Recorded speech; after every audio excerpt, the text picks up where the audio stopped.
दर्शकबिन अहिले हामी जिल्ला प्रहरी कार्यालय सिराहामा छौँ र यस को बेला जुन विद्यार्थीहरूबाट नियन्त्रणमा लिएका मोबाइलहरू आज नष्ट गरिने जानकारी प्राप्त भएको छ र निम्न मोबाइलहरू जिल्ला प्रहरी कार्यालय सिराहामा राखिएको थियो र आज जुन नष्ट गरिरहेको अवस्था छ र अब हामीलाई जानकारी प्राप्त भए अनुसार यो मोबाइल नष्ट नै हुने जानकारी प्राप्त भएपछि यो सुरक्षाकर्मी जिल्ला प्रशासनको कर्मचारी सञ्चारकर्मी लगायतको संयुक्त भेलाबाट यो आज नष्ट गरिने कार्यक्रम रहेको छ र सिराहा जिल्लामा आज मोबाइलहरू नष्ट गरिरहेको अवस्था छ र अहिले काउन्टिङ गरिरहेको अवस्था छ। काउन्टिङ पश्चात जुन चाहिँ काउन्टिङ मिलिसकेपछि त्यो मोबाइलहरू पूर्ण रूपमा नष्ट गरिने यहाँहरूलाई जानकारी गरौँ।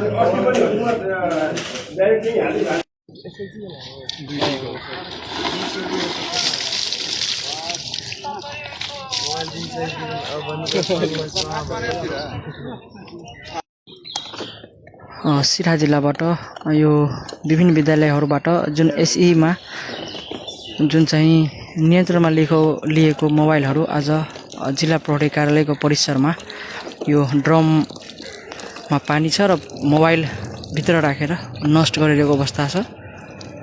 यो यहाँलाई जानकारी एसईको मोबाइलहरू नष्ट गरिएको छ के हो प्रक्रिया कसरी यो अगाडि बढ्यो?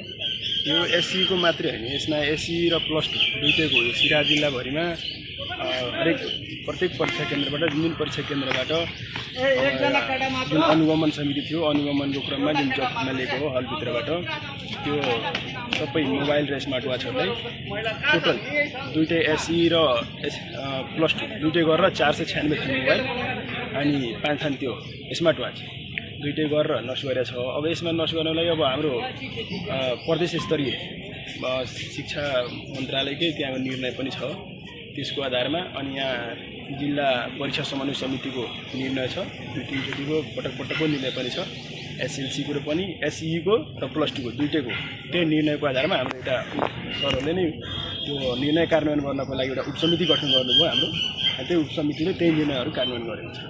अनि यो ड्रममा चाहिँ त कतिपय मोबाइलहरू त बिग्रिन्छ, अरू जुन आइफोनहरू छ त्यसलाई के गर्नुभयो? त्यो आइफोनलाई अहिले मैले के गरेँ भने कतिपय आइफोन हुन्छन् कि मोबाइलमा पानीमा राखे पनि त्यो बिग्रिँदैन, त्यसको लागि आइफोनले के गरेँ भने अलिक फुटाइयो, त्यसको फुटाएर त्यसपछि राखेपछि त्यो भित्र पानी मजाले छिर्छ, त्यसपछि नष्ट हुन्छ। अब यो पानीमा 24 घण्टासम्म हामी राख्छौँ यहाँ। हजुर। अब यसको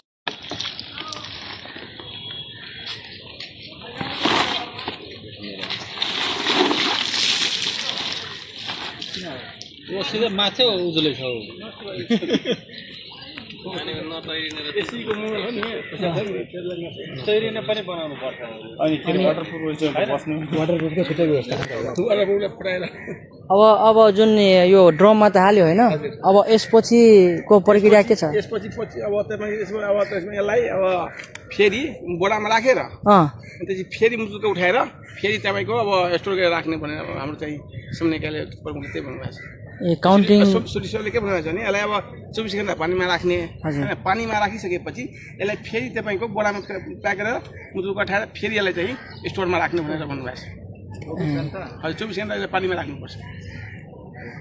अनि आइफोनलाई चाहिँ फुटाएरै किनभने त्यो पानीमा त्यो डिस्पोजल नभएपछि अब त्यसलाई चाहिँ हामी फुटाएरै अब यसमा चाहिँ हाल्ने, अनि त्यसपछि त्यसलाई चाहिँ बोरामा चाहिँ फेरि राखेर त्यसपछि फेरि मुटुको उठाएर त्यसपछि फेरि चाहिँ स्टोरमा हामीले अनि यसमा एसीको मात्र थियो कि अरू पनि? यसमा एसीको मात्रै हो सर। एसीमा 496 थान मोबाइल अब हामीले फेला परेका थियौँ, त्यो अनुसारको अब चाहिँ मुटुमा हामीले यसलाई नष्ट गरेर अब निर्णय गरी सिल साहबको निर्णय बमोजिम हजुर चाहिँ एसीलाई नष्ट गर्न आज हाम्रो जुन समितिले जुन निर्णय गर्नुभएको छ त्यो अनुसारको हामीले चाहिँ आज त्यहाँ अनुसार नै नष्ट गर्न खोजेको।